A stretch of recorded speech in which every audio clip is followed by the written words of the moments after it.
So I want to welcome you once again. Welcome to All for Christ Church International. Good morning to all. And also I want to greet all our viewers in Zoom. Good morning to all of you. And without further ado, let's jump into our message for today. Amen.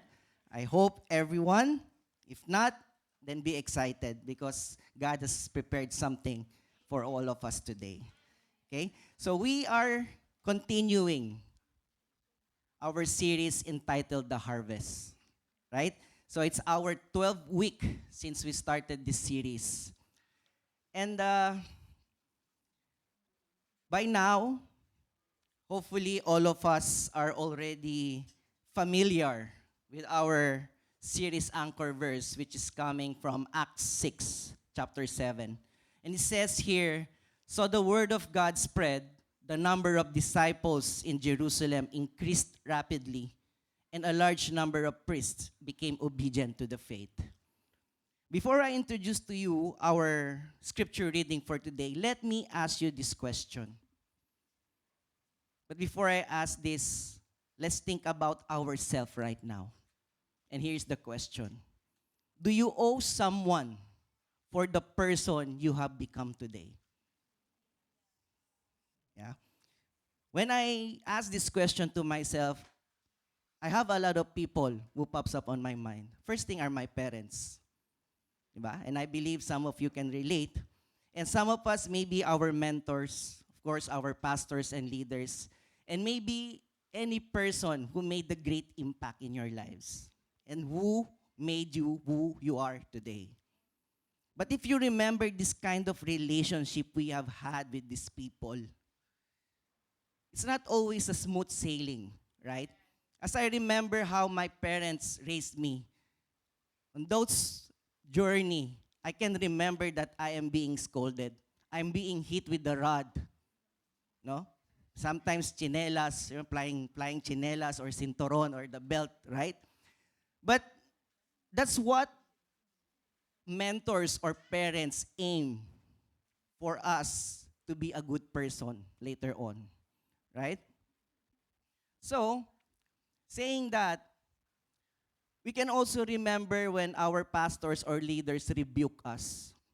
Maybe we will say, they always checking everything I do.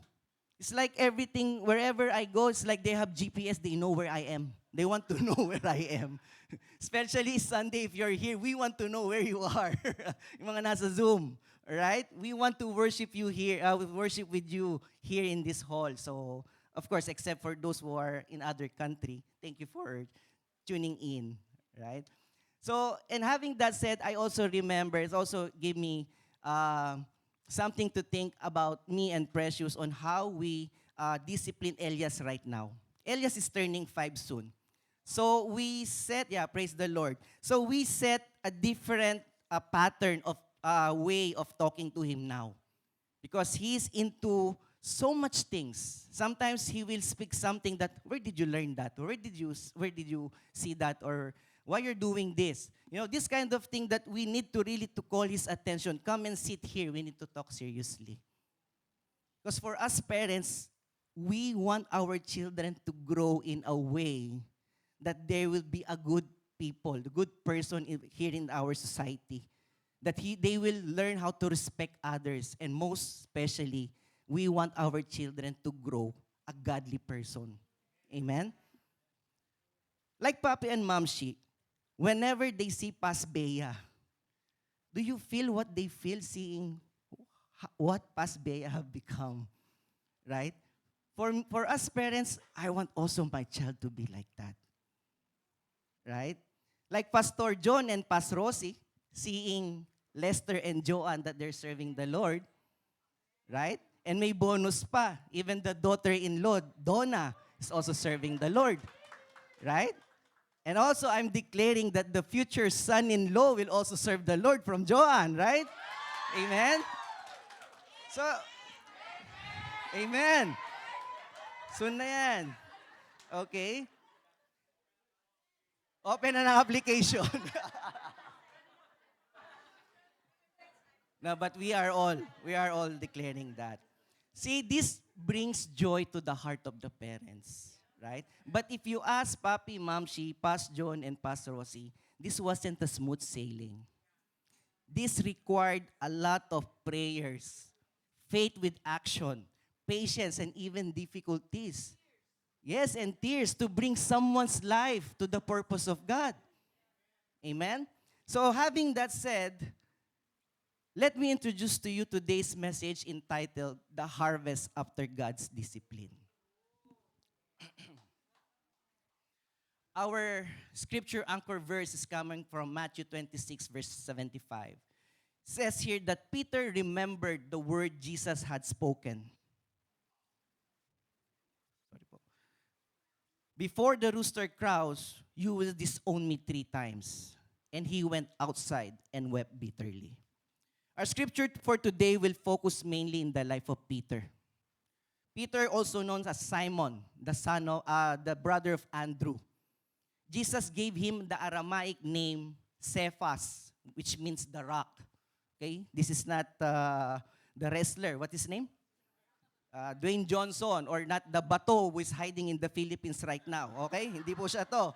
Okay, this is Cephas, no? The rock, which is Peter. Jesus ordained him or called him to be the rock of his church. Okay, so in other way, also Peter was also the part of the inner circle of Jesus Christ. When we say inner circle, among the 12 disciples, there are some disciples that are close to Jesus, where he bring wherever Jesus go. So Peter is also part of the inner circle of Jesus Christ, and he was the first to recognize Jesus as the Messiah. Okay? So our reading for today will bring us to the highlight of Peter's life.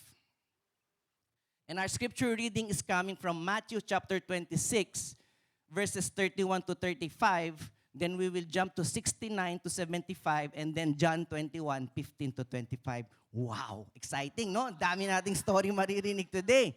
But don't worry, I will run you through these verses and just present to you the highlight of these verses. But before that, let us all pray. Heavenly Father, I thank you, Lord, for this wonderful day. Truly, Lord, this is the day that you have made, Lord. I pray, Lord, that everyone, Lord, will have a heart that is set to receive your message. Lord, hide me behind your cross. I cannot do this without you, O God. I receive your mighty anointing, O Lord, and let me increase you as I decrease. In Jesus' name I pray. Amen and amen. Thank you, Lord. So let me read you for our first reading, which is Matthew chapter 26, verse 31 to 35. The title of this is Jesus Predicts Peter's Denial. Then Jesus told them, "This very night you will all fall away on account of me. For it is written, I will strike the shepherd, and the sheep of the flock will be scattered. But after I have risen, I will go ahead of you into Galilee." Peter replied, "Even if all fall away on account of you, I never will." "Truly I tell you," Jesus answered, "this very night, before the rooster crows, you will disown me 3 times.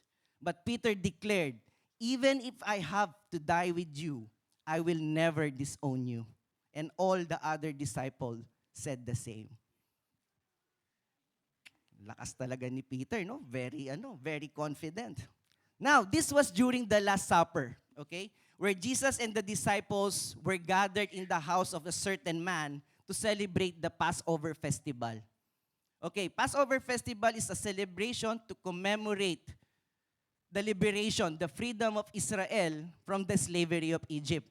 And the Passover originated during the 10 plagues. And what is this 10 plague? When God struck down the firstborn of Egypt, but passing over to those houses that are marked with the sacrificial blood from a lamb.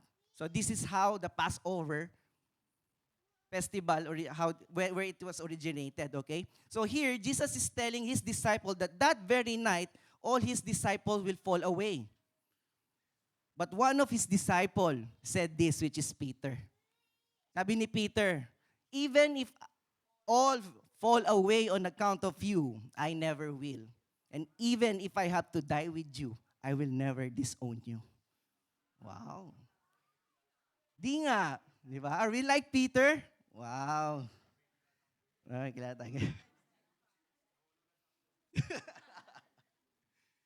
So, we can see Peter's sincerity here, right? He was sincere when he said this. But one thing we can notice that at this moment, Peter is in the hype of his emotion, right?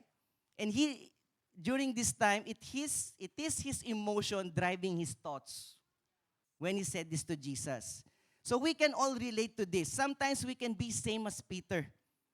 We are so heightened with our emotion when we are praying. When we are singing worship song to the Lord, we are so heightened with our emotion. We often say, Lord, I will never sin again. Or Lord, I will never compromise your word into my life.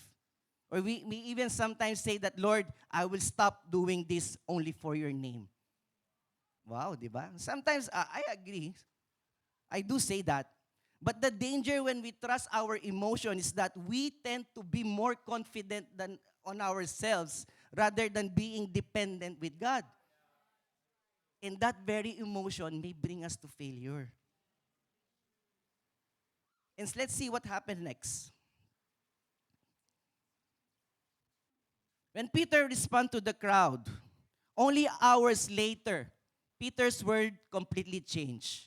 When the crowd started to ask him and to tell the people that he was with Jesus Christ, from I will never deny you, Lord, to I don't know that man. Just an hour ago. Okay? So we can see here that fear can sometimes change anything in our lives. This is something important that I want to point out here, church. A strong commitment to God with a weak spiritual foundation will collapse eventually when faced with pressure. Same what happened to Peter. Peter loved Jesus, but in that moment, Peter's faith was defeated by fear. Peter's love for Jesus was defeated by the crowd. Okay? Let's continue reading. Okay. So the rooster crowed, and suddenly Peter remembered the word Jesus had said to him. That before the rooster crowed, you will deny me 3 times. Can you imagine that moment, what Peter felt?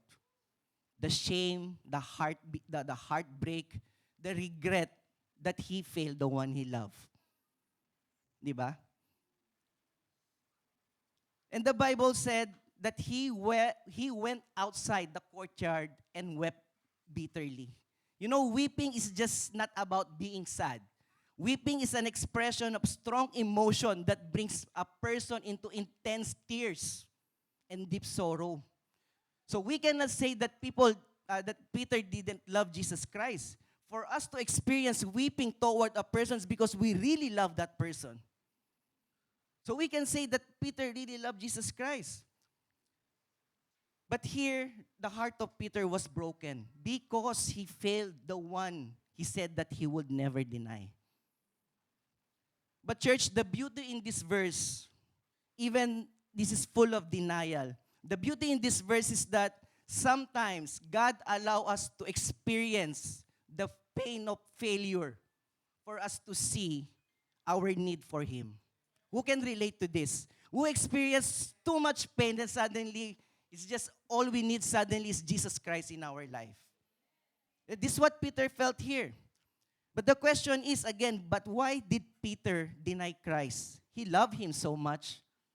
He was sincere and he was so confident when he said that, Lord, I will never deny you. Lord, that if anyone, I am ready to die for you. But why he did so, denied Jesus Christ? We can see on these verses that Peter feared for his life. Peter became afraid of suffering and death because he knew what is waiting for Jesus Christ. And being identified that he is one with Jesus Christ, he will have the same fate like what's going to happen to Jesus. So he became afraid of suffering and death. And second is the pressure from people. Imagine you are in the courtyard and all the people there pointing at you, he's one of them, he's one of them.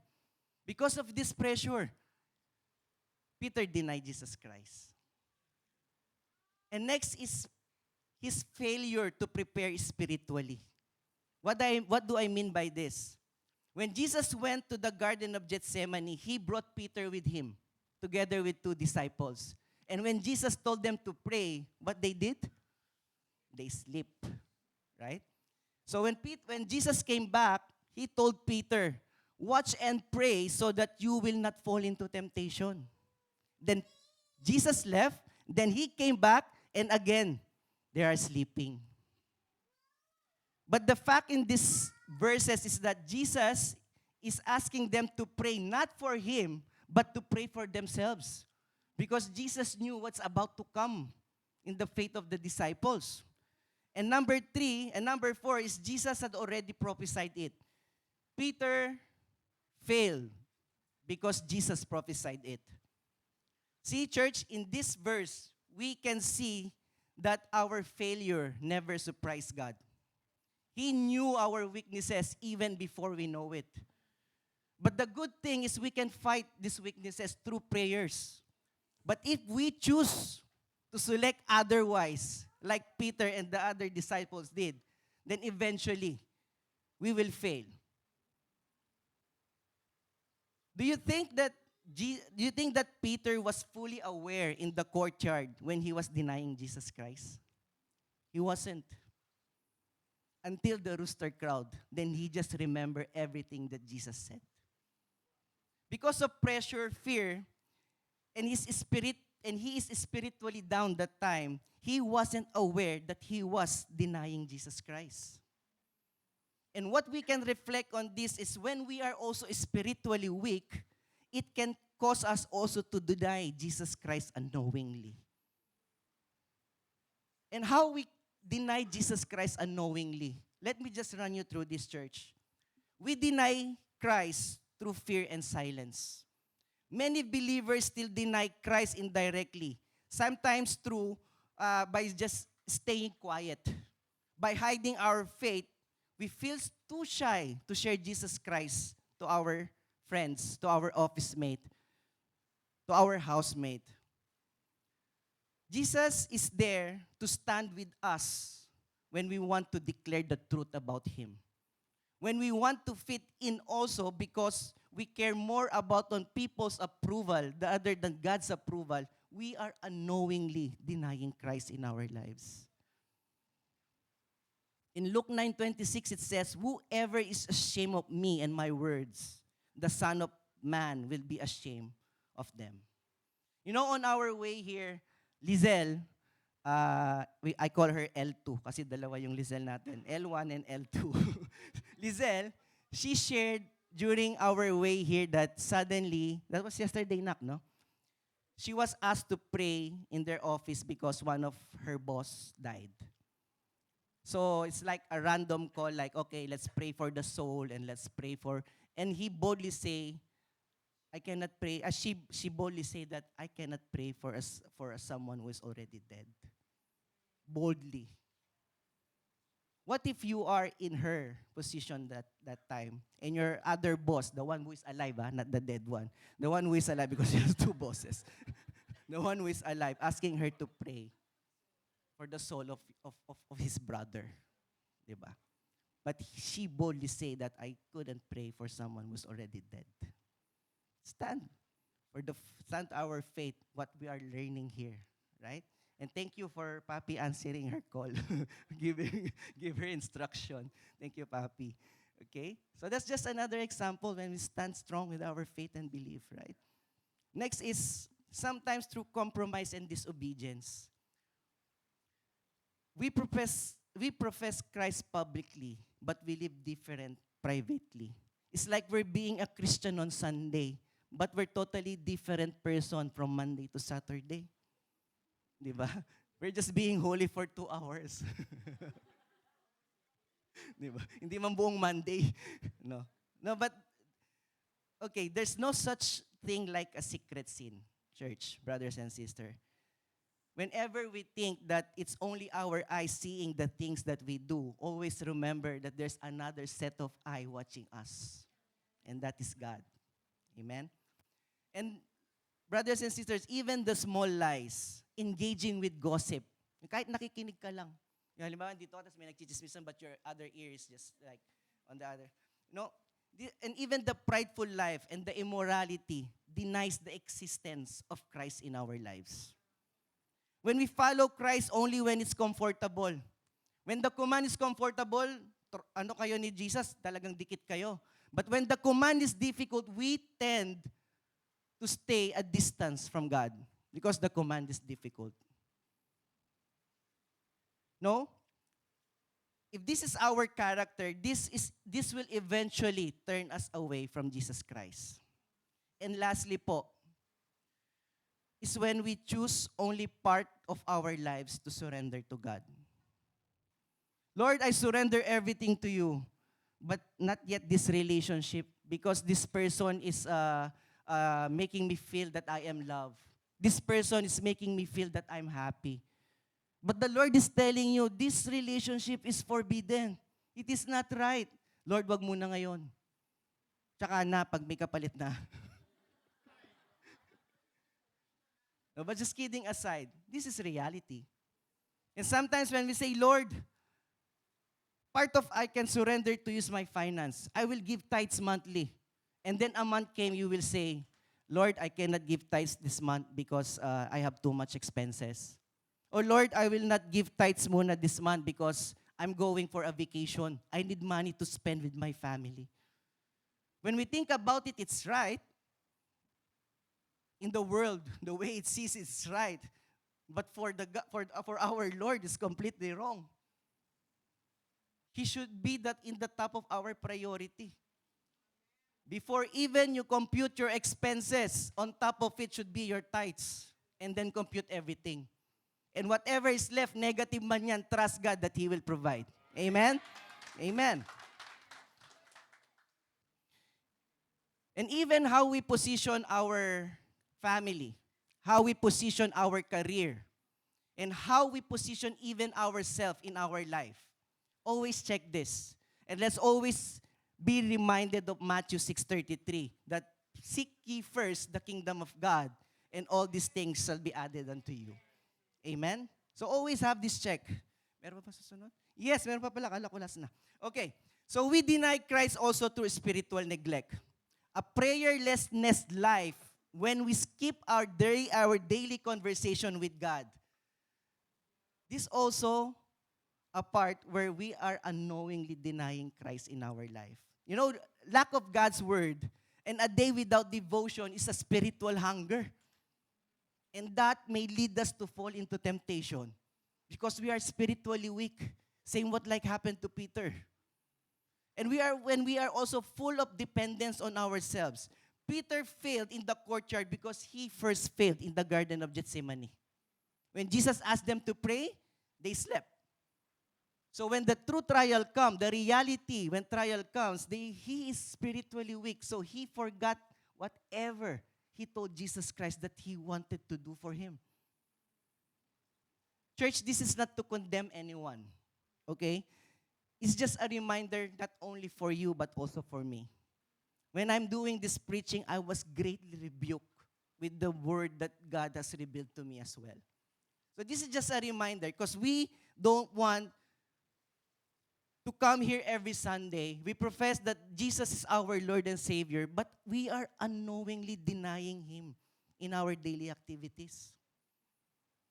So this is just a reminder and for us to have like, okay, let's check all this. Amen? Thank you, Lord.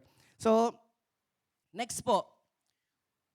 Having this said, we can see that the character of Peter is impulsive, outspoken, emotional, and confident. Is there anything wrong about this? Wala naman po. No? There's nothing wrong about this character as long they're not overly being executed. But what makes this weak in the character of Peter is he is spiritually immature. Okay? Spiritually immature that can lead a person to failure. So at the top of all of this, no matter how strong, how many good characters or qualities we have, if we are spiritually immature, then there's something really weak about ourselves that we need to correct. Amen? So Peter's specific character traits, also this, all character traits of Peter, led him to unwisely speak of behalf of Satan. When? And that is in Matthew 16:23, when Peter was rebuked by Jesus Christ. Here, Jesus turned and said to Peter, "Get behind me, Satan. You are a stumbling block to me. You do not have in the mind the concern of God, but merely human concerns." So here, Jesus is predicting his death. Okay? And Peter took him aside and said, "Never, Lord. Never shall this happen to you." This could have been the sharpest rebuke that Jesus ever told his disciple. The very enemy that Jesus is identifying, the very enemy that Jesus is telling them, suddenly he addressed it to Peter. "Satan, get behind me." Diba? Parang that's something that can hurt the heart of Peter. Jesus called him Satan, right? Tawa ka dyan. Hindi pa niya ako tinatawag na Satan. Okay. But why did Jesus rebuke Peter strongly? Because Peter was thinking from human's perspective instead of God's perspective. Because God is telling his disciple his mission, what is about to happen. And Satan's aim is for this thing not to happen, for this thing not to be done by Jesus Christ. So when Peter said, "This will never happen to you," that's really the heart of Satan in the heart of Peter. Okay? So we can see here that we can love God sincerely, but still speak foolishly when we rely on our own human weaknesses. Amen? Peter loved Jesus Christ sincerely, but loving sincerely is not enough. We can love God like what Peter did, but if we remain disconnected with Him, if we remain disconnected to His teachings, then we will fail like Peter. And sometimes the deepest discipline is not about physical pain, but the correction that pierces the heart. Diba? You can forget what people did to you, but you can never you can never forget what that person made you feel. Right? So Jesus here was not destroying Peter, okay? Keep that in mind. But Jesus was shaping him. I want to share with you something. I can consider this one of the greatest rebuke that I received in my life. You know, I was already a Christian I'm already a Christian that time, and I'm already a pastor. So we went for a vacation. I stopped drinking a long time.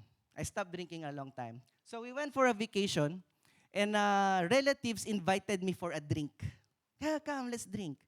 So I told myself, if I will say no, they might tell that I'm a KJ. So they might say na I don't value their invitation. So what I did, but actually I also wanted to drink. I wanted to have like a fellowship with them. And then while we're drinking, one of the auntie of Precious, the one that came here, who visited us, do you remember her? The one that's from Israel. She suddenly came and told everyone at the table, "Why you're letting him drink? Didn't you know that he is a pastor?" We're like, "Oh."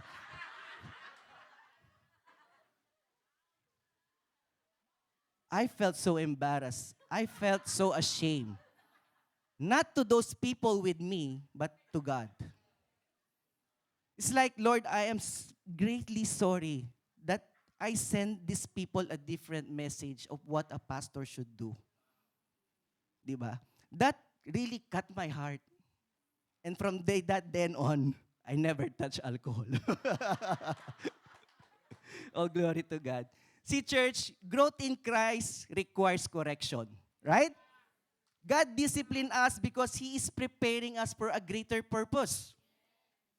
And if we want to embrace the purpose of God in our lives as Christian, we must also embrace the kind of discipline that He wants us to do to glorify His name. Amen? Yes, pruning. So let me walk you through the character of true disciples and what kind of discipline we must accept. And let me use this acrostic discipline. Thank you, Papi, for this acrostic. So let's start with letter D. Deny oneself. Many of us surrender to God publicly but still secretly trust our own strength, abilities, and plans.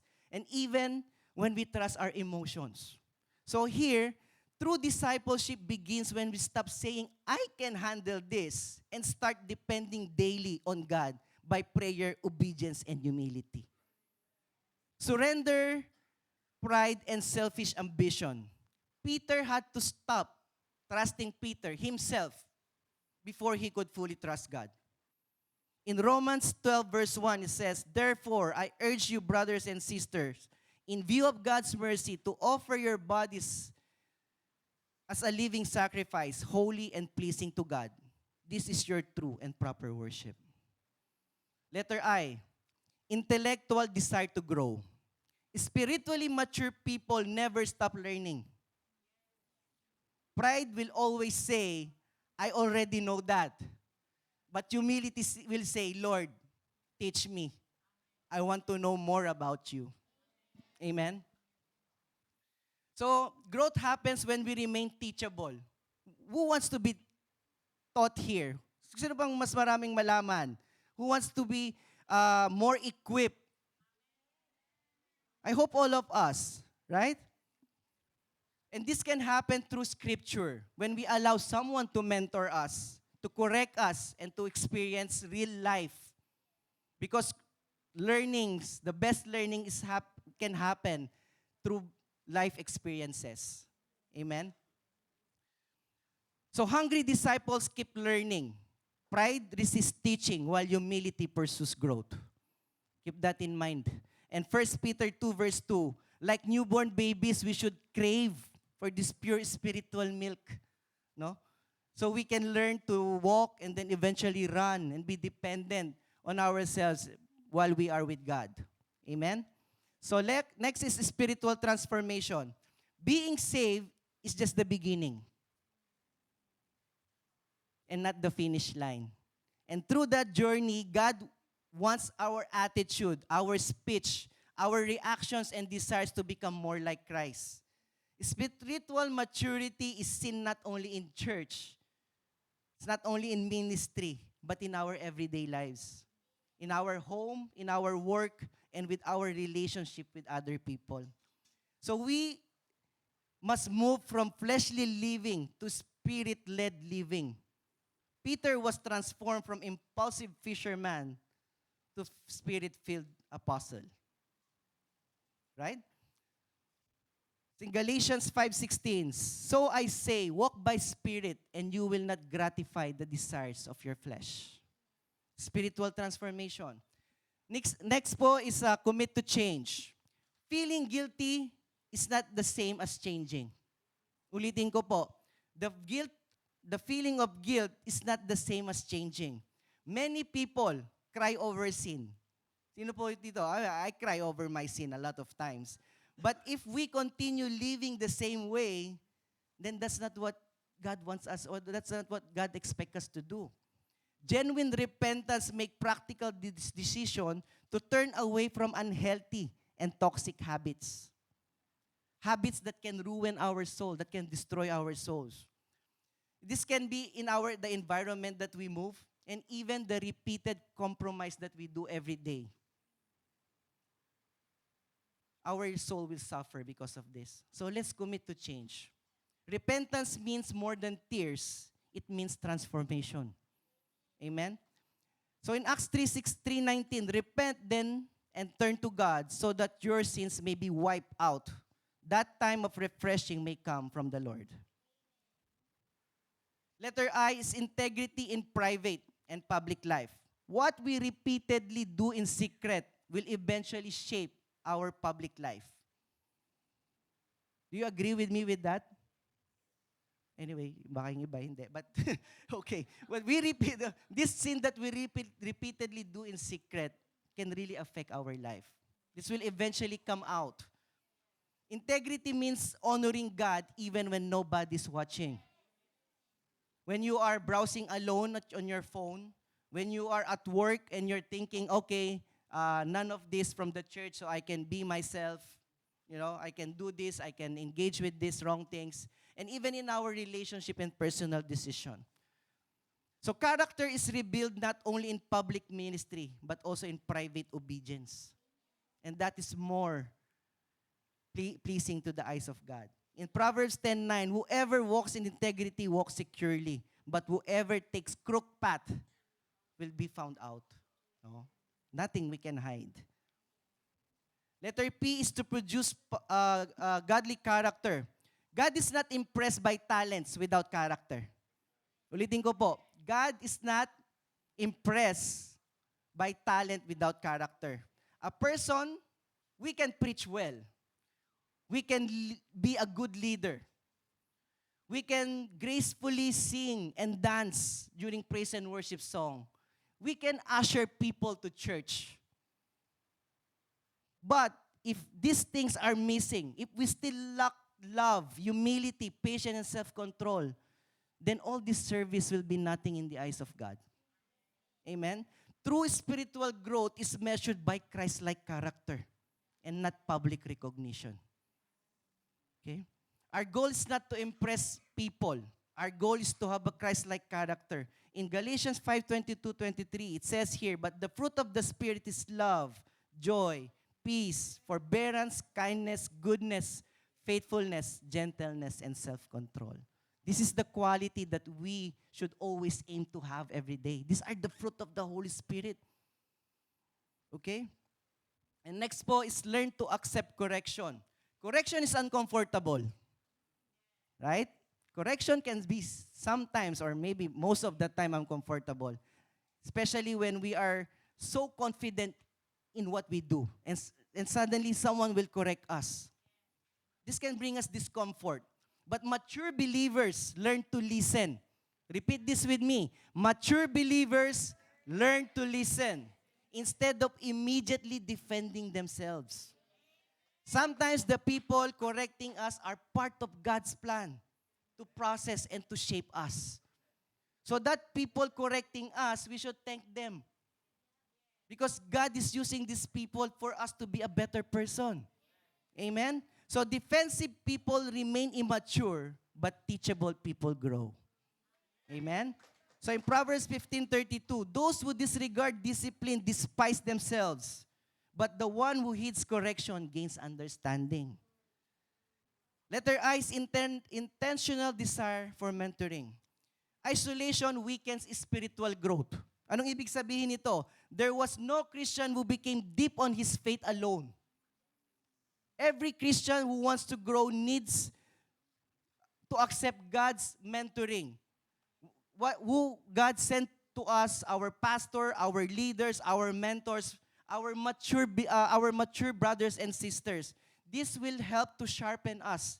These people will help us to become the person that God wants us to be. Wise people intentionally seek accountability instead of avoiding them. Okay? Healthy believers pursue accountability, discipleship, and correction. In Proverbs 27:17, very basic, iron sharpens iron. If we want to be good for Christ, then let's have companions that are doing good for Christ. Let's have the company of this kind of people. Amen? Ito po, never give up on yourself. What happened to Peter? Peter failed terribly, yet his story did not end in failure. Right? Failure does not have to define your future. Tell your seatmate, failure doesn't have to define your future. Some people quit with one mistake. Some people backslide because of one sin or one painful event in their lives. But the good news is, God is always ready to redeem us. Amen? Our broken moments can be whole again. Our broken soul can be whole again through Christ. And that's when we humble ourselves, when we repent and continue to follow His commands. Amen? So here in Philippians 1:6, being confident of this, that he who began a good work in you will carry it on to completion until the day of Christ Jesus. Amen. Thank you, Lord. So next is and last, emotional intelligence through spiritual maturity. Malapit na po tayo mag-training dito. Amen. So spiritually mature people learn how to respond with wisdom instead of reacting emotionally. Yeah? Because brokenness teaches us to be compassionate, patience, and to become and to be to have humility and self-control. Sometimes the people God uses most effectively are those who have been deeply humbled by life. Right? 2 Timothy 1:7, for the Spirit God gave us does not make us timid, but gives us the power, love, and self-discipline. Amen. So, church, when Jesus disciplined us, it's not because we are being rejected. When Jesus disciplined us, it's not because Jesus wants to shame us. Jesus disciplined us because He is preparing us. Amen? God disciplined us because He loves us so much to leave us unchanged. Parang magulang, no? Like parents, if we know that our children is doing something wrong, we will never give up on them. Right? Kahit maubos na yung pamalo, wag naman paluin palagi. Right? So church, the pain of discipline is the harvest of maturity. So the more that we are being disciplined, the more we are becoming mature. Amen? Okay, let's continue reading. Then don't forget, meron pa tayong isang verse. Meron pa tayong isang reading. So in John 21:15-25, after Peter's denial, after the realization of Peter, the weeping and the repentance, Jesus met again Peter after the resurrection. You remember that Jesus stayed 40 days before he came back to heaven? And that is to appear to his disciples. So here, Peter was grieved and humbled when Jesus asked him, "Do you love me?" So this is the scene in the shore when the disciples spent overnight catching fish, but they didn't catch not even one. Until the following morning, there was a man on the shore, told them that put your net on the right. They knew it was Jesus, but they didn't speak about it. So this is the setting here. This is what happened here. And then when and that man invited them in the shore, and they found out that Jesus is already cooking food for them. All right? So this is the three questions that Jesus asked Peter. Do you love me?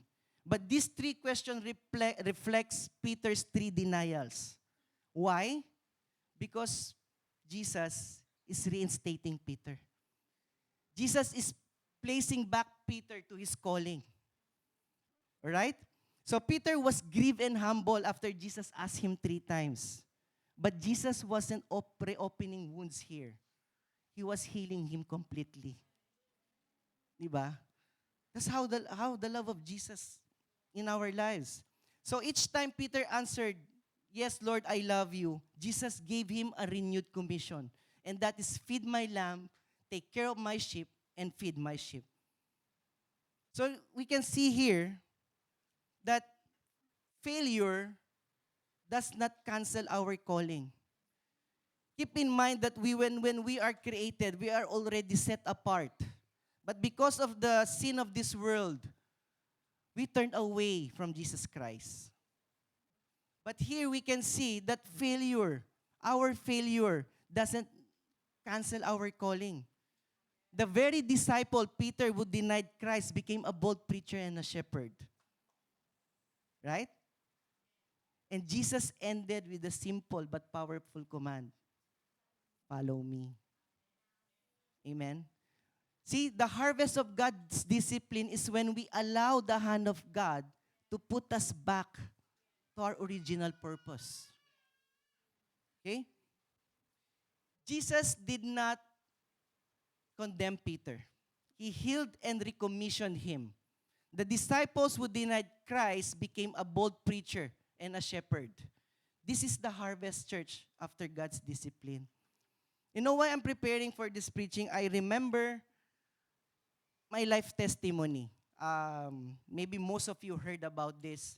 But let me just add to that, when I was young, I think I'm just prep or grade 1. I don't know what's the age of that time. But I'm just on the elementary days. My mom scolded me and she hit me. And I cried so much. I mean, alam mo yung nagtampo talaga ako. Why you have to hit me? So what I did, I went inside the washroom and I locked myself, hoping that my mom will come and say sorry. But she didn't. And you know what happened next? I went out of the washroom and my feet led me to the Bible that we have at home. I was grade 1 or prep. I don't know what led me to open the Bible, and my eyes were set to these verses. It says there, I will never forget, I don't even know what version is this. It says there, if you don't punish your son, you don't love him. If you do love him, you will correct him. Can you imagine? I love you, Lord. No. Okay. Hinga muna. Okay. So, as I remember this was the first time that I preached, and I preached to myself. And this is the first time that I shared the Bible, and I shared it to my mom. Right after that, I brought the Bible to my mom and read this verse to her. And from that day on, I start trusting the Word of God. Yeah. But fast forward. But fast forward. But fast forward. I was exposed to this world where sin is so rampant. So in my college days, just to fast forward, I know most of you heard this. On my college days, I became a drug addict. That was 5 years of my life. I was addicted to illegal drugs. And when I say illegal drugs, not just about marijuana. Name it. Crystal meth, opium, even cough syrup, whatever is available. I'm into it. And I'm not just using. I'm also selling them inside our dormitory, in the street, in the university. So this what happened to my life after that. After me reading the Bible to my mom, this is what happened to me in my college days. So fast forward, this is my life for 5 years, or more than 5 years. And then my parents sent me here in Dubai. But I praise and thank God that I never come to know that my prayer, that God send me someone who will bring me to you. Then He gave me Precious. Okay? Yeah. So, yeah, thank you, Precious. You're so precious. So, my wife, that time, she's only my girlfriend. Now, she's already married to me. Next. So, she invited me to the first Bible study that I attended here in Dubai. So, fast forward, nandito na po ako ngayon. Praise the Lord. But you know, during this journey, there's a lot of discipline that happened to me. My addiction, my drug addiction stopped here. But my alcoholism, me being alcoholic, didn't stop. There was a time that I cannot do anything if I will not drink.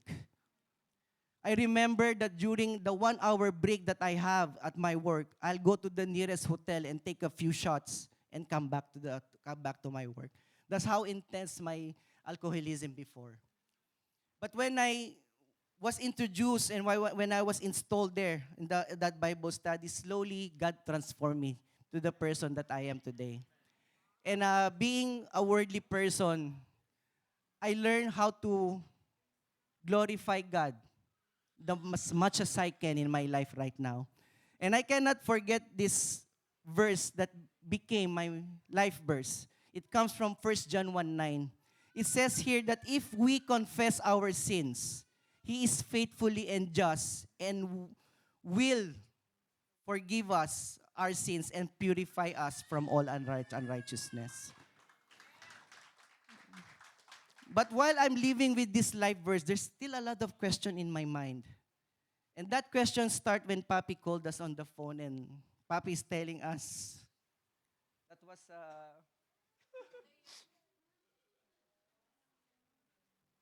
don't cry, you make me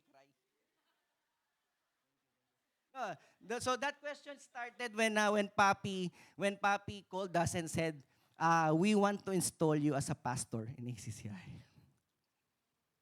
Why all these things are happening? I never I never dreamt that to be a pastor. I never dreamt to become a preacher someday. And then, but Precious and I just embraced this calling sa buhay namin. And there was a time that we felt that we don't deserve. We are not deserving to be called as pastor. We are not, that I am not deserving to be preaching the word of God.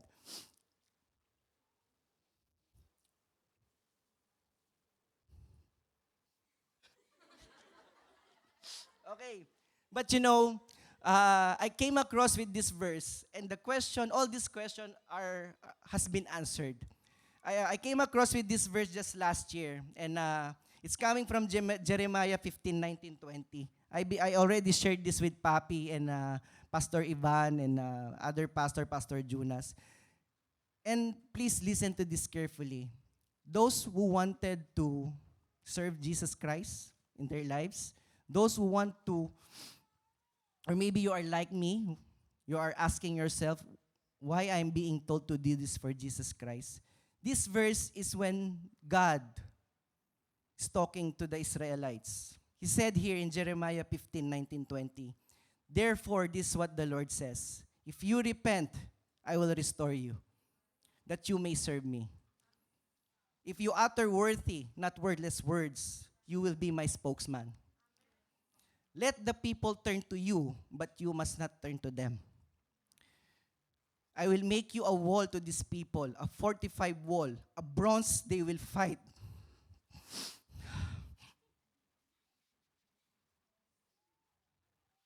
A bronze. The Lord says here that they will fight against you, but they will not overcome you.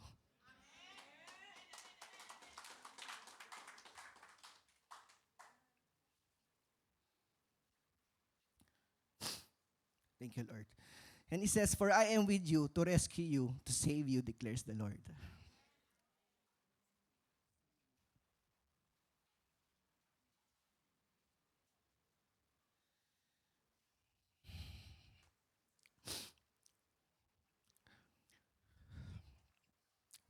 Church,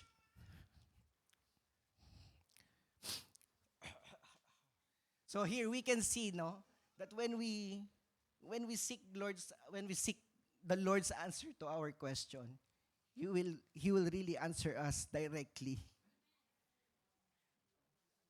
So the highlight of this is because I was asking God before that why I need to repent and why do I need to confess my sin? Is this just for eternal purpose? Is just for eternal reason for me to be in heaven? But God answered us here that repentance is for us to serve the purpose of God in our life. This is where the purpose of God will start. When we start confessing our sin and we start a life of repenting. And this will bring us back to our original purpose. And this is like what happened to Peter here in our reading today. Peter failed Jesus Christ. But during the time of weeping, Peter experienced all this. And he repented. And that's why Jesus reinstated him. And that's the blessing when we accept God's discipline in our lives. We are being placed back to our original purpose.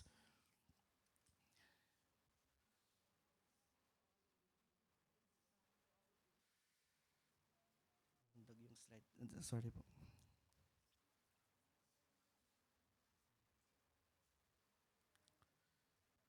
Sorry po, lumundag yung slide ko. Saan na ba tayo? Okay. So, if we going back to our reading for today, If you are Peter, and Jesus is asking you now, and Jesus is asking you, do you love me? What would be your response? Of course, I believe all of us will say yes. But the same way that, that Jesus replied to Peter, Jesus told Peter that if you love me, then feed my sheep. If you love me, then disciple my people. And if you love me, serve faithfully. And if you love me, shepherd others towards Christ Jesus. So church, we can only do all this with Christ, but first, let's embrace the discipline that God is telling us to do in our lives. Maybe one question that I can ask to you today is that what kind of discipline God is doing to your life right now? Is it about your character? Is it about your relationship? Is it about a sin that you find it difficult to resist? Or even to the simplest that God will discipline our health. Because health can be a great hindrance for us to serve our calling. But whatever it is, church, let's embrace this discipline. As I've said a while ago, because God's discipline is not meant to destroy us. It is meant to correct us. It is meant to protect us. It is meant to teach us. It is meant to transform us because Jesus wants to restore us. Amen? And this challenge is, are you up to it, my friend? Are we up to take and to accept the discipline that God is setting into our lives right now?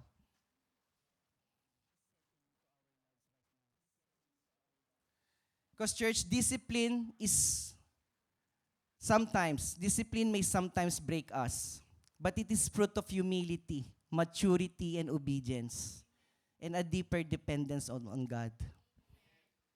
And what feels painful in the moment often becomes the very thing God uses to shape us into the person He called us to be. Amen? So let's take forward and embrace that discipline. Whatever is that discipline God is setting to our lives right now. And later on, you'll be surprised where God will bring you, where God will bring us all. Amen? So let me leave you with this memory verse. It says here in Hebrews 12:5-6, "My son, do not make light of the Lord's discipline, and do not lose heart when He rebukes you, because the Lord disciplines the one He loves, and He chastens everyone He accepts as His son." All glory to God.